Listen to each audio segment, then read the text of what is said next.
It is strange that in the opening credits of The Rings of Power they have to write based on The Lord of the Rings and Appendices by J.R.R. Tolkien, as if the appendices weren't an inseparable part of the books, just a chapter worth of notes included at the end of The Lord of the Rings.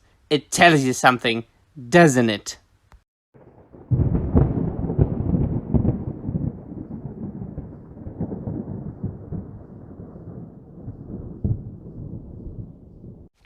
Wes du har min freon, and welcome to yet another video, and so welcome to the review of the second episode of The Rings of Prime, my dear friends. And boy oh boy, was it purgatory again. I already told you in the review of the first episode that the parts that are not bad are just plainly boring. And it got even worse in the second episode. I can of course take only one episode at a time. That is why I didn't make a joint review of the two episodes.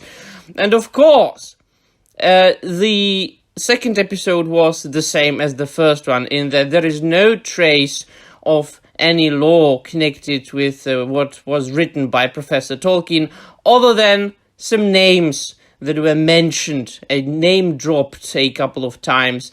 This time, fortunately, however, we are not focusing on Galadriel and Halbrand as much as in the first episode. There was too much of this crippled, extremely changed character that was, in fact, turned into Amazon's original character. If you think about it, now, you don't have to think about it for a long time. There is no character that would come from the works of Professor Tolkien, because even those characters who are supposedly taken from his books and bear the names are changed into something that is absolutely unrecognizable.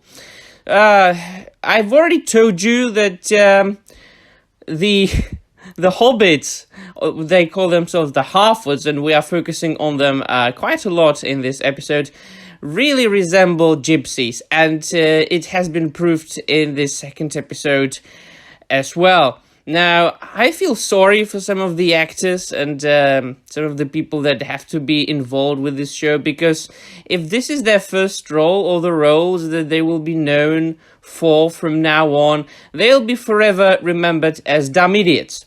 Because this show is quite obviously made by idiots for idiots, by simpletons for simpletons. It seems to me that the characters are all complete RETRDS.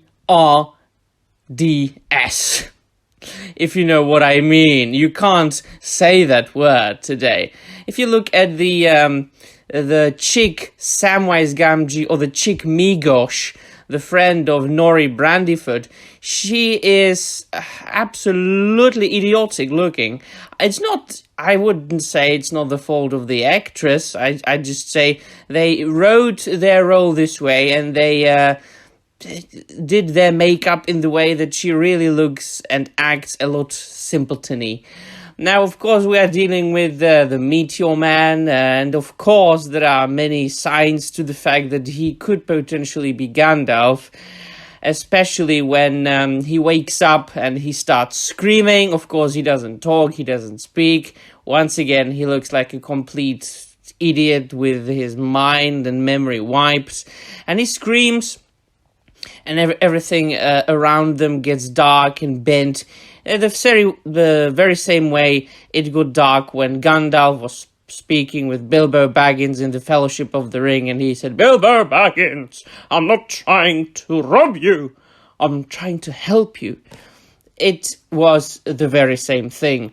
Now, here and there were also other hints on the fact that he's Gandalf. For example, he carved runes in a trunk of a tree, and one of the runes, and they focused on that particular rune especially, was the Gandalf's rune, basically. The rune that Gandalf used on his fireworks in the books, and also that in the Hobbit movie was inscribed, and in the book was inscribed on the door of Bilbo Baggins. So, yeah, there we go. And in the end, he was talking to fireflies the same way he was talking to the moth when he was summoning Gwaihir, the Lord of the Eagles, in The Lord of the Rings and the Hobbit films. So, although it is absolutely preposterously nonsensical and against the law, there are many signs that this idiotic Meteor Man character is indeed Gandalf. Of course, I've already told you in my previous video, Gandalf, Olorin, or Mithrandir, whatever you want to call him, he arrived in Middle-earth in the Third Age, right? Sent by the forces of the West to help the people of Middle-earth with their fight against Sauron.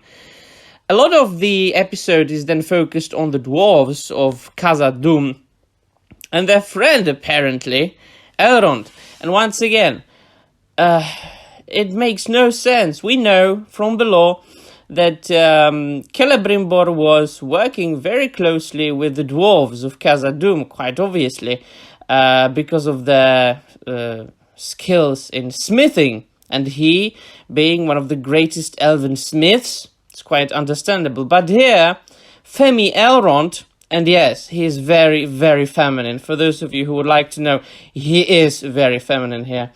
Seems to have been a lifelong fan, but a friend, a long-time friend of Durin IV, Prince Durin, whose name only appeared in the texts of Tolkien as a name. Just a name. He's just one of the Durins. And there was no time in the history of Arda when two Durins lived at the same time. But apparently here, Prince Durin IV is the son of Prince Durin III. Why not? Breaking the law? No law to begin with, really. Never mind. So apparently, Lord Celebrimbor here, or as I like to call him, good old uncle, wants to build a forge that would be able to forge something of an extraordinary nature, and that is why he needs the help of Elrond and the dwarves. And before that, there is a little conversation between Celebrimbor and Elrond, and there are a couple of name droppings and member berries that they think will make Tolkien fans excited. But just by dropping the name of Feanor, because they are talking about Feanor's hammer, Celebrimbor has the hammer displayed on the table, and they talk about the Silmarils.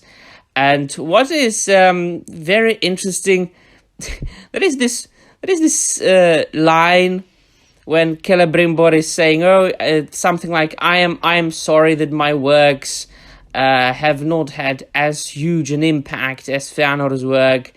And Elrond says, but it has turned my heart, my lord, and looks at Celebrimbor in a very creepy and weird way. I have this suspicion that they are going to turn Elrond into an LGBTQ character. At least they are going to imply it, which is of course preposterous. But what can you expect from Amazon?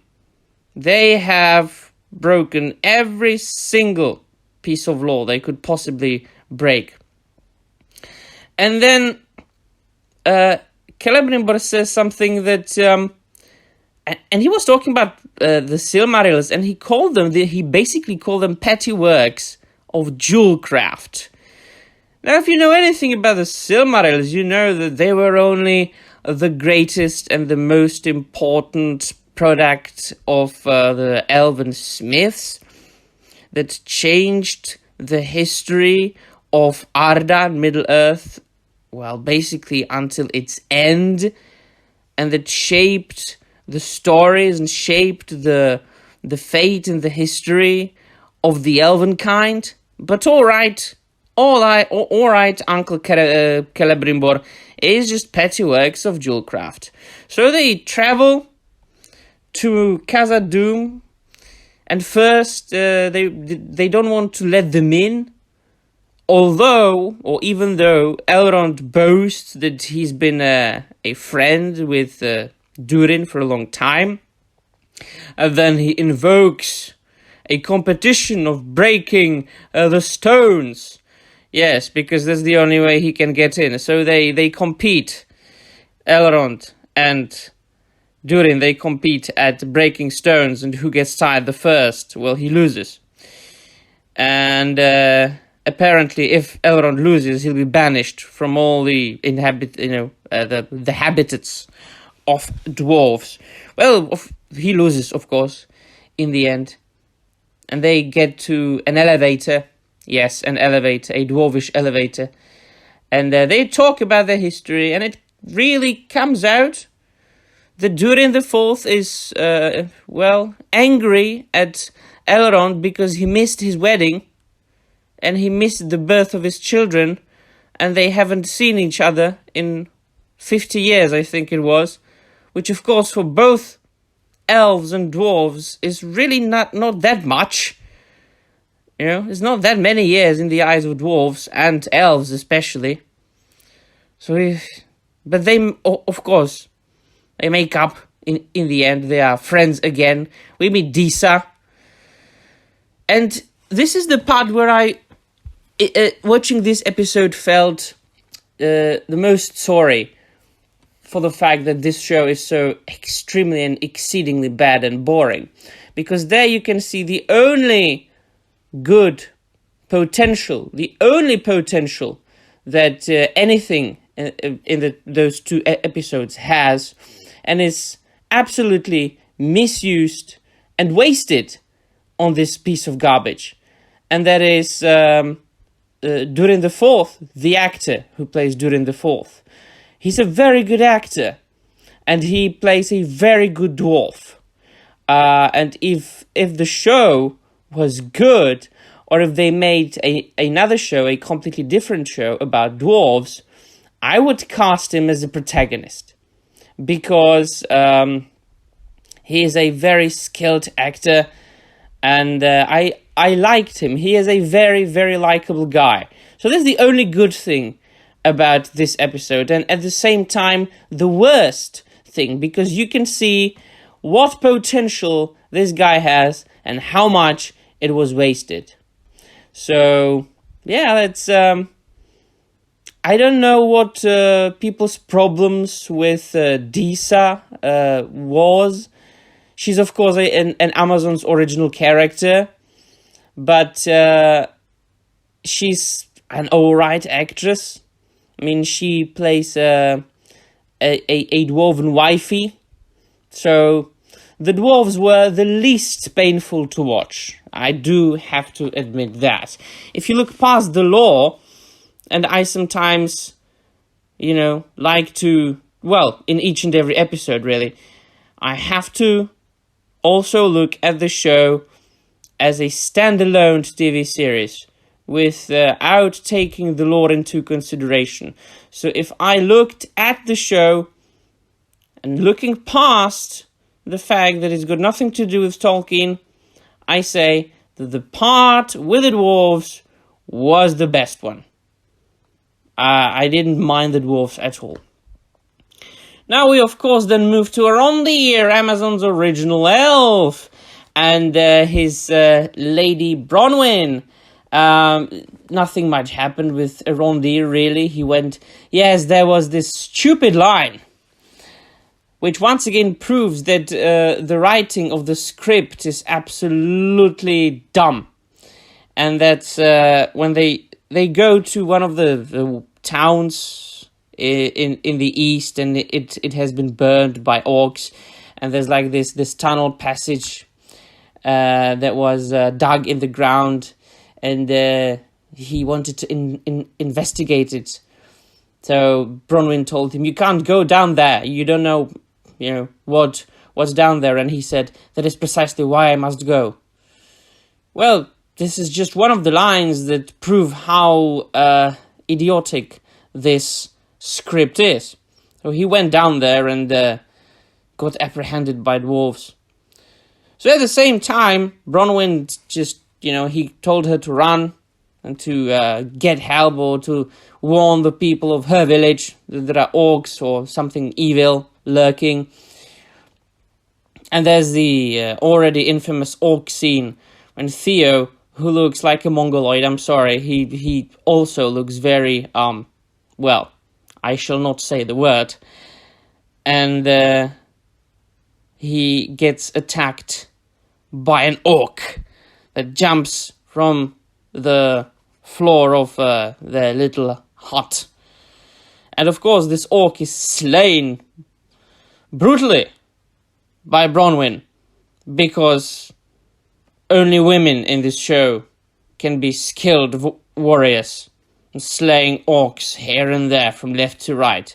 And let me assure you, it will get worse.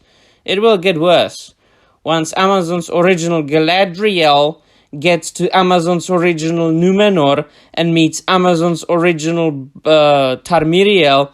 They will go on a quest together to slay the orcs. But that was boring again. And finally, we get snippets and bits of pieces of Galadriel, and finally, Sauron in disguise, Halbrand. And you can see from the very beginning that he's to be there for the good-looking guy aspect.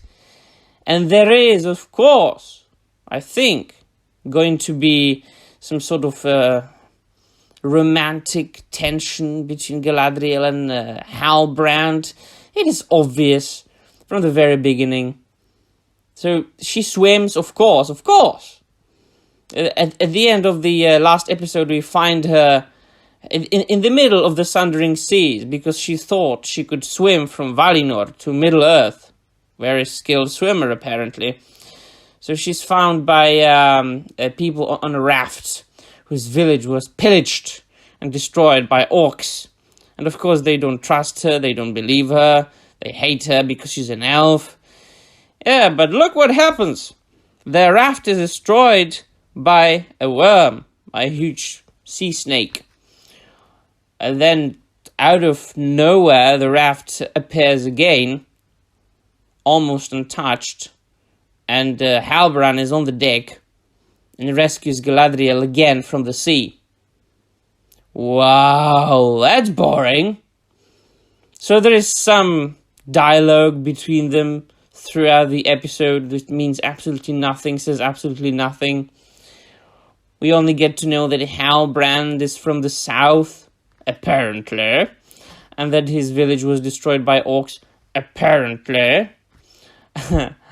And then they fall asleep, and the episode ends by them being discovered by the Númenóreans. Wow. I mean, you can hear from my voice that even my good humor, even my eccentric behavior and mocking voice have left me after having gone through this purgatory. I'm only waiting for the show to end already, let me say. I've only seen 2 episodes, and I'm already extremely looking forward to the end of the season. I know I will have to review all the episodes for my reviews, so I can provide you with my take on it. Let me tell you, just can't wait.